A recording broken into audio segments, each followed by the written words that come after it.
Compassion and loving kindness meditations are a bit different from the practices which we have tried thus far, which have focused on training our attention to be more focused and flexible. Compassion cultivation and loving kindness meditation are relational practices that use our memory and imagination to generate specific emotions that make us feel more positive towards others.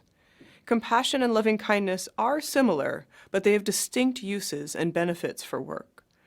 Compassion is defined as the feeling that arises in witnessing another's suffering and that motivates a subsequent desire to help.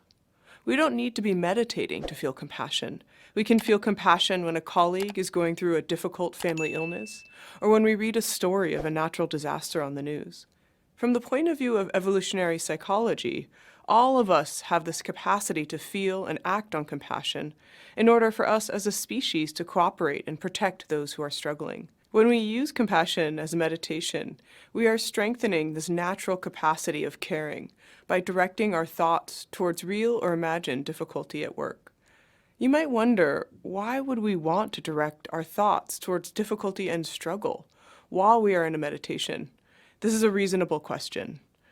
But in the same way that the practice of concentration helps support our cognitive flexibility in our everyday life, compassion practices are great training for emotional flexibility, resilience, in the face of difficulty at work.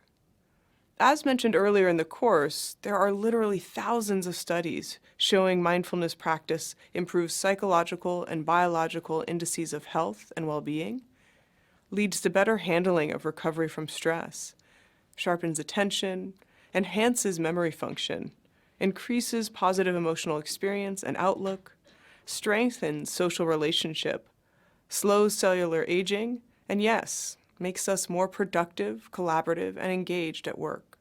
Many of these studies are based in mindfulness programs which include compassion cultivation and loving kindness meditations. The emerging focus on compassion cultivation and loving kindness meditations shows similar promising results with unique interpersonal and relational benefits, important for teams, collaboration, and overcoming challenges. We can use compassion practices for family members, colleagues, strangers, and for ourselves. Research on compassion has been pioneered by Richard Davidson, Kristen Neff, Paul Gilbert, and Tanya Singer. Most importantly, compassion is an invaluable resource for the inevitable disappointments and setbacks at work that helps us recover emotionally. There are two key features of compassion meditation. The first is we bring to mind or identify some area of difficulty. The second is that we then send an intention or aspiration that the difficulty be lessened. This can sound like we are simply practicing wishful thinking, but this practice deliberately trains our brain to respond to challenges with kindness instead of stress or despair. When we set that intention for lessening or dissolving of difficulty, we are not doing so with a fantasy that our intention changes circumstances. We can't compassion practice our way out of the realities of war, divorce, illness, and loss. We can use compassion practice to help manage our difficult emotions as we face these challenges. The practice of self-compassion, focusing explicitly on our own struggles, provides important self-care benefits to build our resilience to stress.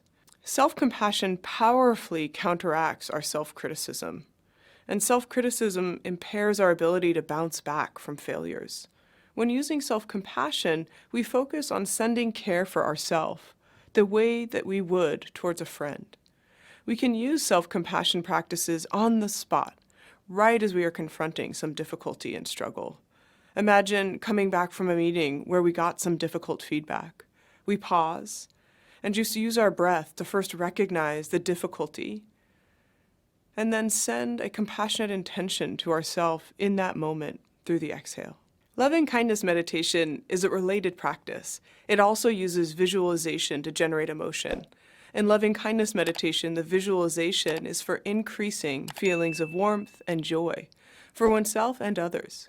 Loving kindness meditation is a powerful way to increase positive emotional states in the moment and even has the potential to shift our whole outlook. Research on loving kindness meditation, led by Barbara Fredrickson, overlaps with research demonstrating the enormous benefits of increasing our access to positive emotional states. When we have more positive emotional states, we are more open to opportunities in the world around us. When we are experiencing difficult emotions, we can become narrowly preoccupied with difficulties. We practice loving kindness in 2 steps: imagining someone in our life, a loved one, colleague, client, and then sending out an intention that they feel truly happy and flourish. This visualization naturally makes us feel good. We are bringing forth happy, enjoyable feelings of others experiencing joy and good fortune. This shared joy also bolsters our sense of common humanity. As with compassion, we can also practice loving kindness for ourselves. This can be a particularly good practice when we are feeling unmotivated or stuck. Maybe we have gotten in a rut and feel nothing will change.